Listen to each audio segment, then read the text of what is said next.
everyone. Aloha, aloha, everyone in the Belisle Living community. Welcome, welcome, welcome to another episode of Freedom Fridays. So happy to be able to have you here with us this Friday. We have a special guest who's going to give us an amazing topic. So many people are ready for this. But let me just share a little bit first about what we're all about here on Freedom Fridays. It's all about supporting you with creating business and life harmony, right? A lot of times we get so busy, we never want to get so busy making a living that we forget to make a life.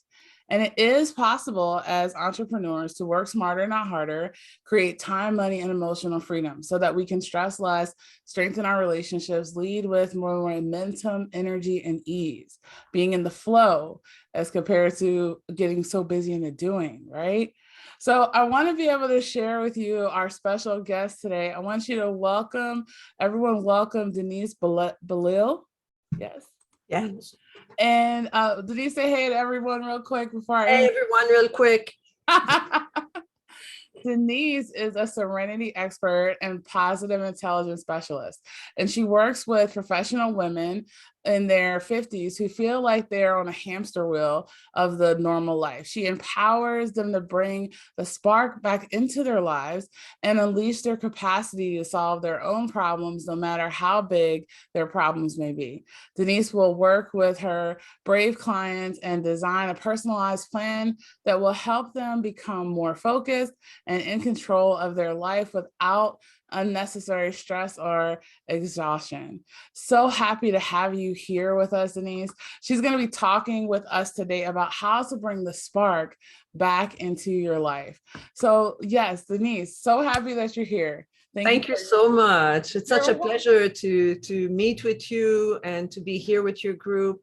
And I hope that I can bring some value to your listener, because I feel that it's so important to be at our 100% and to feel whole and to feel that as we move up in age that we're not like, oh, well, life is dull now, we can just live on a boring life and die, like that's not the goal. It's like to be excited and active and fulfill and make the second half of your life the best.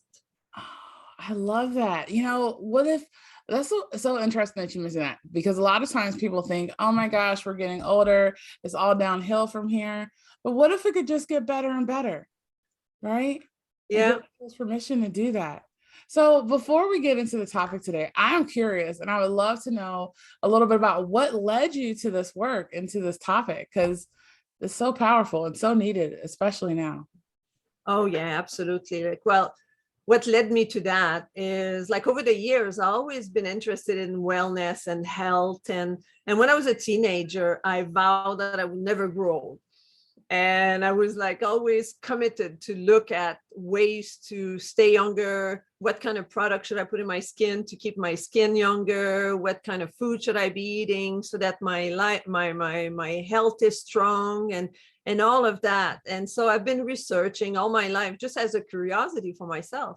And eventually I was giving advice to one person and the others and coaching them on eliminating their stress and how to, I have over 40 years of experience in meditation. So after, that many years, which is about 15,000 hours of meditation, when I try to add it all up, I mean, that's they say you have to have more than 10,000 hours in your field. When I think I'm over that. So I can call myself an expert. Nice. And, but then the last couple of years really scared me. Not for myself, but for the society.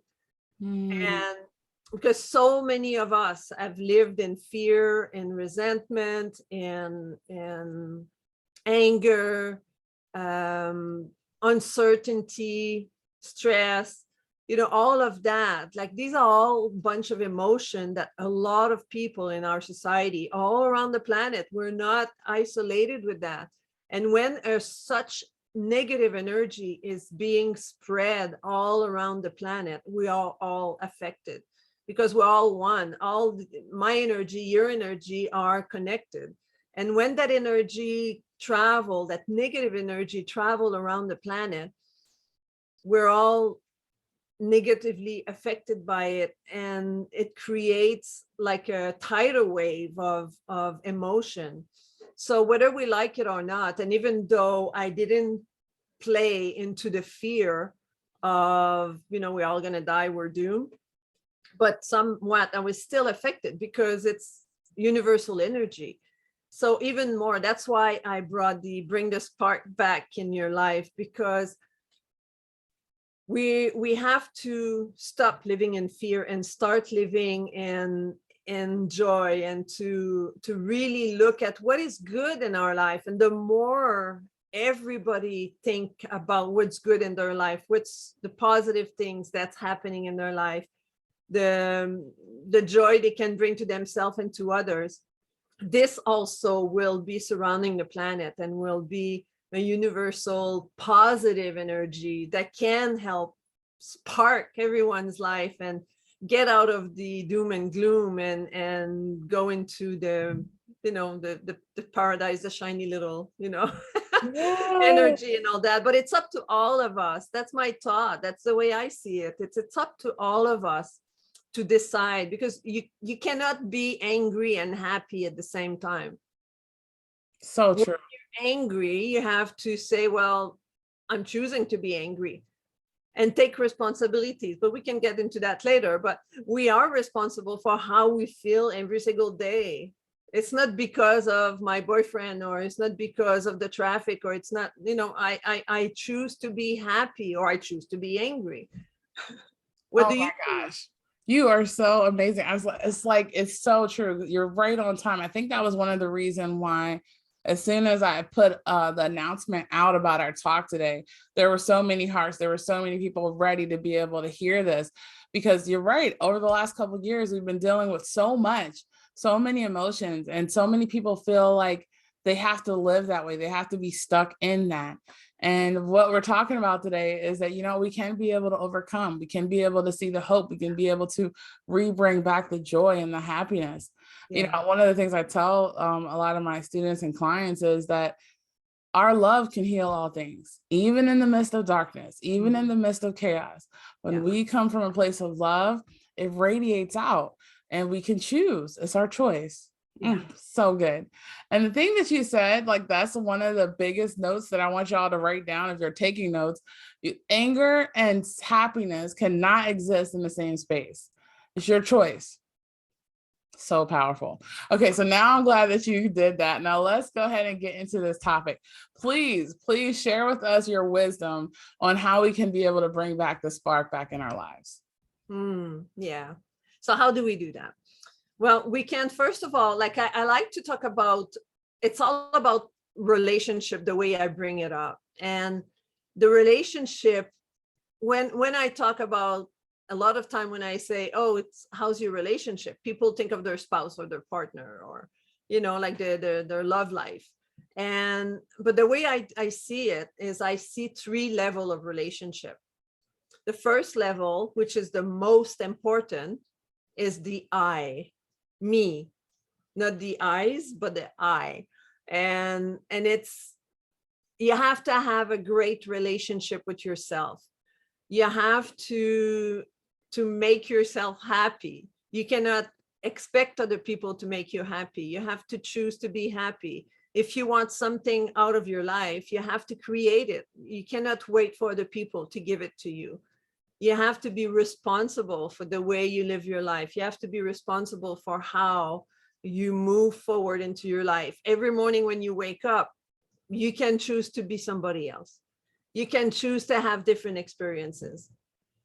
Let me just pause you there, because a lot of times people think, and it's common and it's natural for people to do this depending on situations, but like, everything is happening to them. Like, oh, it's because of this person that I'm miserable, or this person makes me feel this way. But the reality is, no one can make you feel a certain way unless we choose to. Yes. So that part about really being able to be in our relationship, strengthening our relationship with us, and let everything kind of flow from there is so beautiful. And it's also interesting because it reminds me, I talk about reclaiming your power. reclaiming your energy. And a lot of times people give their power away to expect other people to fulfill them. But you can be fulfilled within yourself.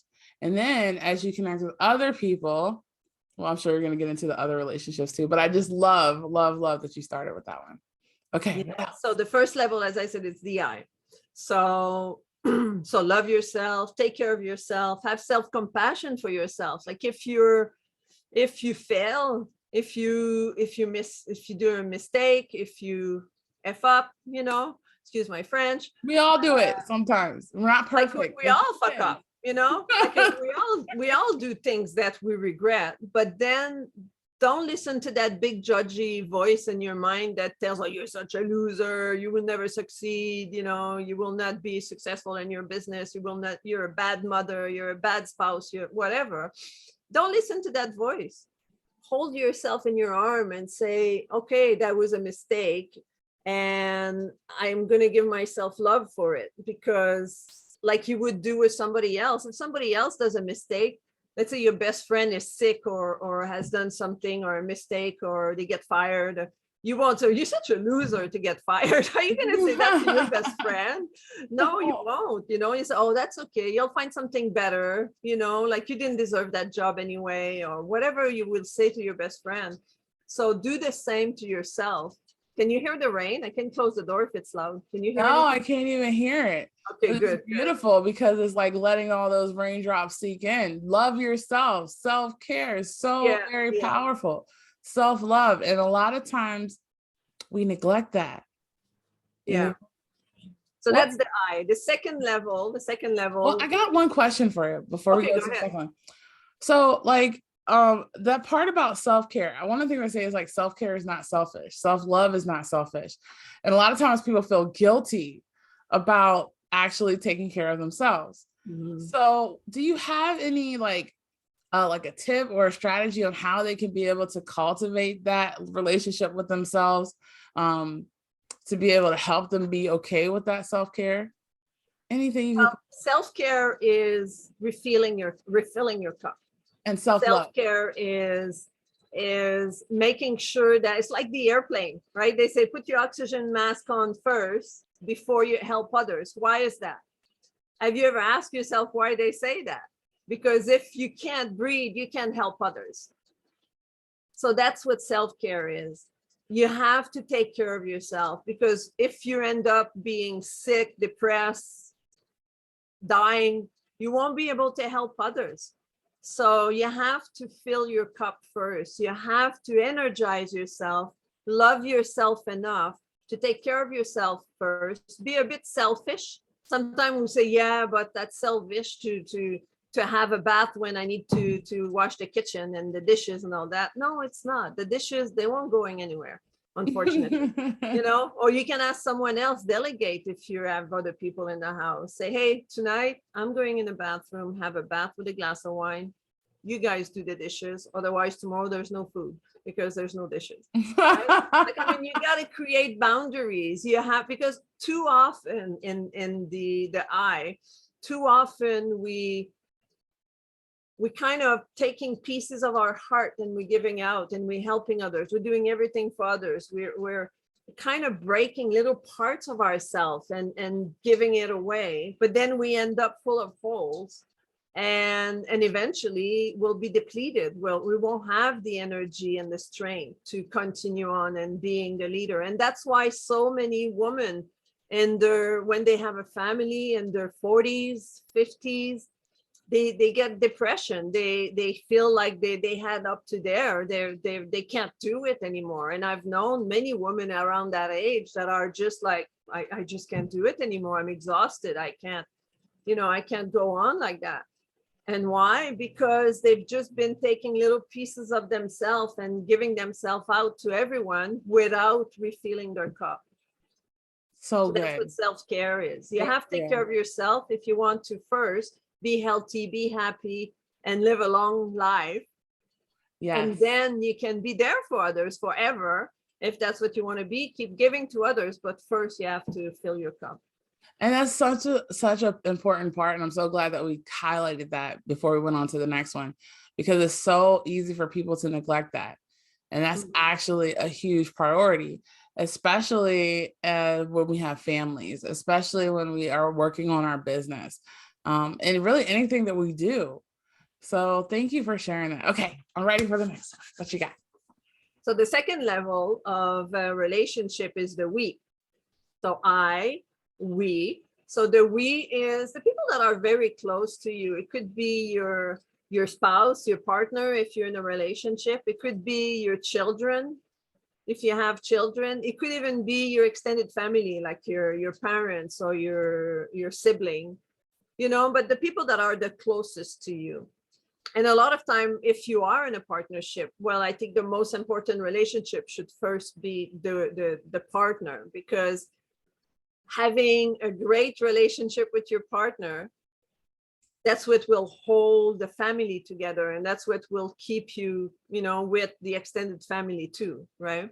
So what happened when you are in partnership? Let's say you've been married and you're in the 40s, 50s, you've been married for 20 odd years.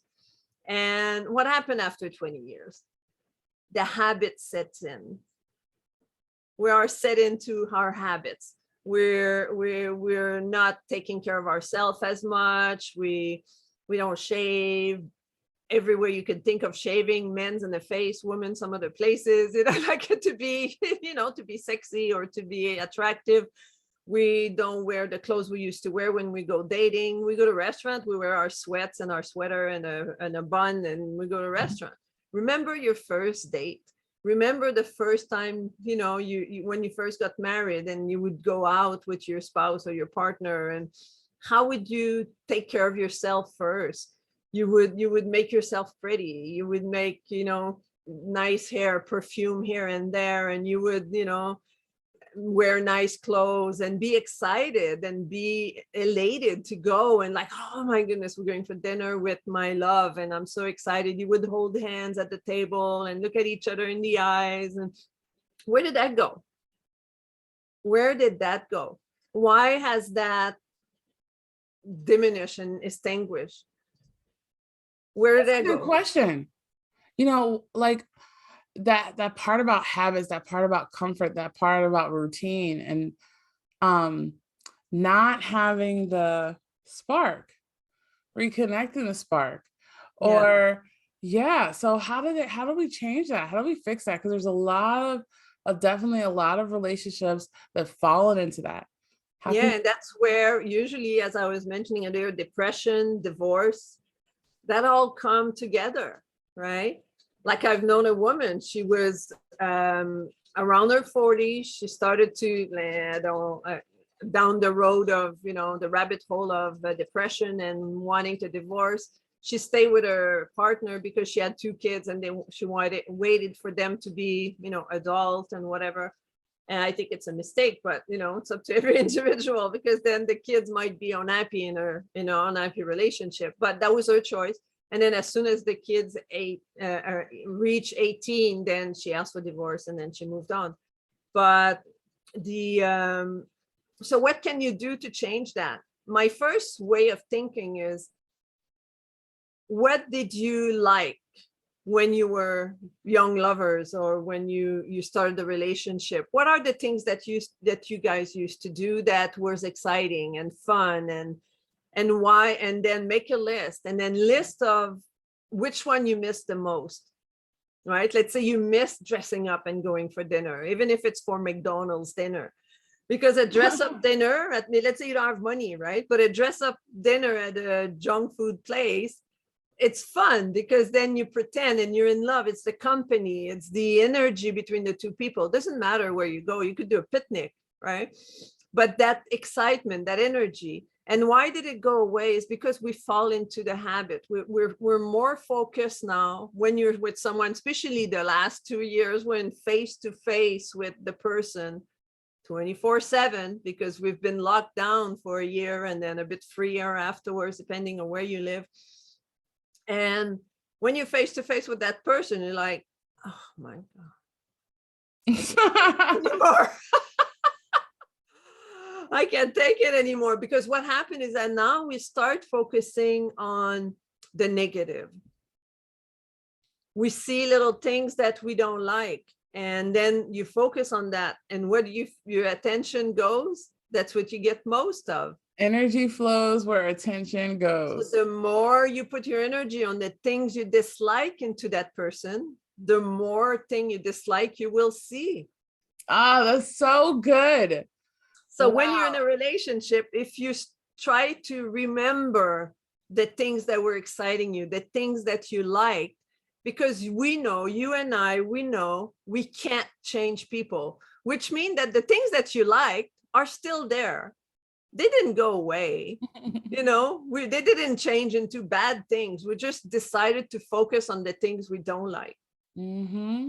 So if ourselves, we start, even if the other person see your bad things too, but take responsibilities and start yourself to refocus on the things that are good with that person.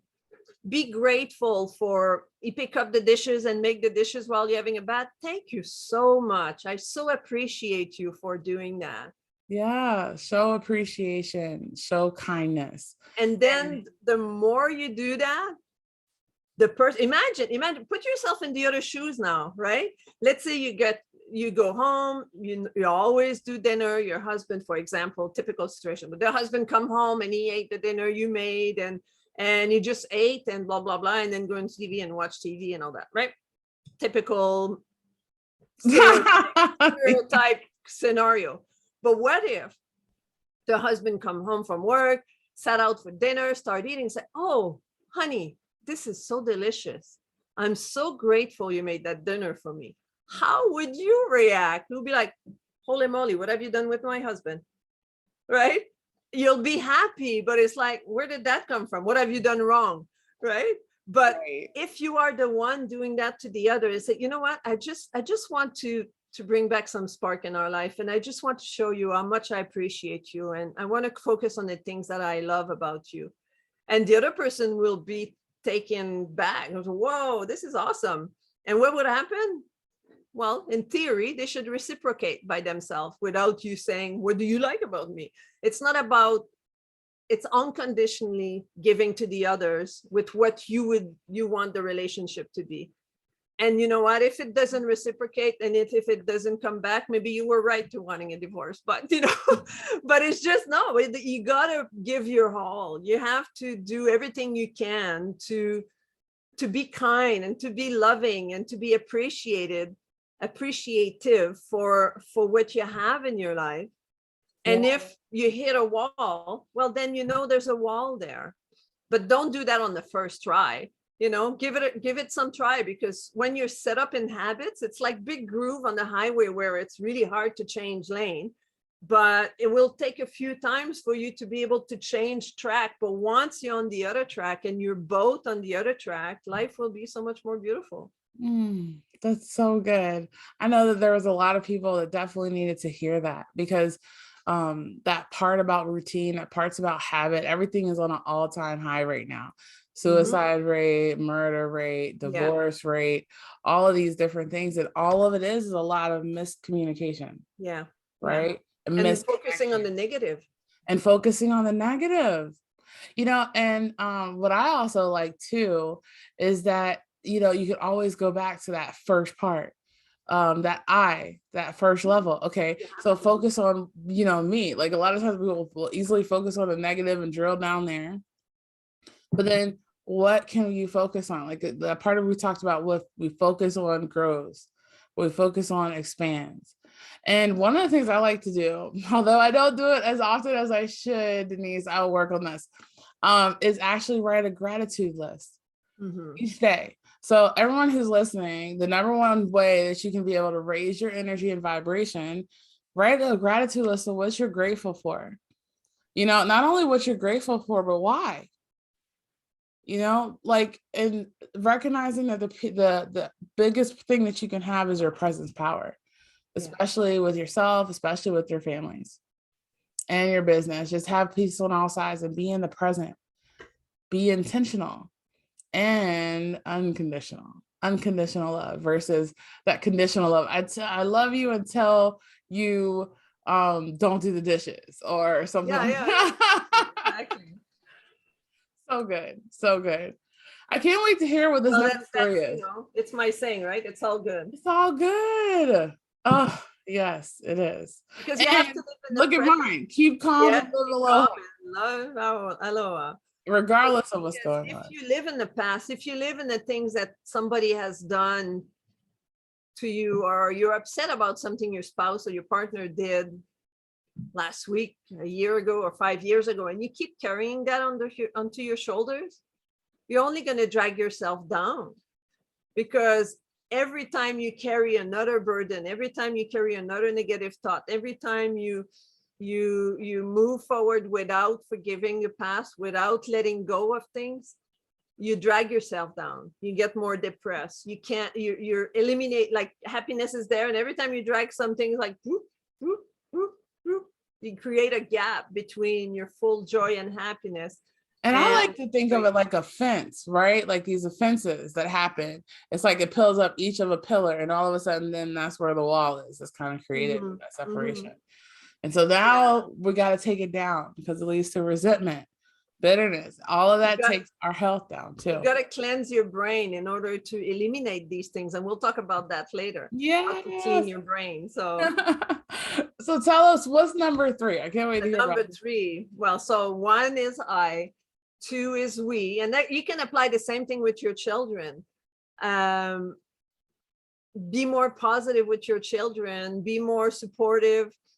Doesn't mean that you're not strict, but see the good things they do. How often as children do you remember being a child and always be reprimanded for the things you don't do right, but then not being thanked or graced for the things you do right? So thank you for your children. Say, oh, I'm so appreciative you did the dishes. Thank you for picking up your clothes. Thank you for this. That's amazing. You got an A, or whatever they do. Thank them. Oh, thank you for giving me such a great hug. I love you too, right? Like, not just like, oh yeah, bye, go in your room. And so that's the people around you. Well, and then one thing that I was just thinking about is a lot of times, it tends to naturally be where negative energy can be just because the heaviness is perceived as a stronger energy, more so than like the nice, kind love. But as you amplify that love part, it'll continue to naturally override some of the negative. Yeah, if you let it. Gets easier. Yeah. Okay. Because as I mentioned, you got to get off those groove. You got to put effort into getting off those habitual groove of being grumpy or seeing only this but not that. So once you, like, if you live in a place where there's snow, when everybody rides in the same track in the winter and it get icy and you get those big groove and you try to come out of it and you're like, oh, I'm going to lose control. But once you're over it and you're in the soft snow, it's so much easier. Yes, I believe it. So that's one example. So then the third one, so the I, the we, and the they. So who are they, right? They could be your employer if you have a job, your employee or the coworkers, your clients if you're a solopreneur, if you work on, or if you have a business, you have customer clients. So these are the they. So remember, if you're an employee, remember your first day at work, the excitement that you had of starting that new job and the eagerness to learn and to fulfill your position and fulfill your job. Or if you're an entrepreneur, remember your first client. Like me, I'm a coach, right? So I remember my first coachee, my first person that I was coaching. She could have called me at 10 o'clock on Friday. I would have picked up the phone. Right? I was like, oh, Elizabeth, what's going on? How can I help you? Is everything okay? But what most people do now, it's 4:05 on Thursday, and they say, I'll pick up the phone tomorrow. I'll get her message tomorrow. And then they get back to her on Monday, right? Why have we lost that excitement? Has our client become like a numbers? Where did that spark go? That excitement of wanting to serve and wanting to be at service and wanting to give our skill and our ability to help others. And if we're an employee, well, help your boss, help the company. Where did that all go? So again, it's like the partnership, like find back that energy that you had when you started, write down the things that were exciting when you started working there. And you know what, if all that stuff has gone, if like there's more negative than positive, try to see the positive, look for the positive, because if you keep focusing on, oh, I hate that girl on the desk beside me, she's just like, yeah, yeah, yeah, yeah, yeah. The more you focus on her, the more you will hear her. But if you focus on the people you love in the office, or if you focus on the things that are going right, on the amazing customer that you deal with, if you focus on that, the more you will get. Yes. Oh, that's so good. And one of the things I've mentioned, is this is kind of similar to, I usually talk about 4 relationships. I talk about the 4 relationships that are most important to everyone. And I say their relationship with God, their relationship with self, their relationship with others. And the difficulties with the others part has a lot to do because the first 2 aren't like really, really solid. Mm-hmm. But so it creates those limitations and difficulties with the relationships with others. And then the last one is relationship with creation, like nature and even what we're creating. So it goes even beyond that. But that's just so beautiful. Like we can lose heart. So don't lose heart. Remember what led you in the beginning. Yeah. Write it down. Where is it? Yeah. Often, like, it's like a messy desk, right? You could have a beautiful picture, a beautiful poem on your desk that you love and you love to look at or to read. But if you keep putting your junk all over, you will lose sight of it, but it's still there.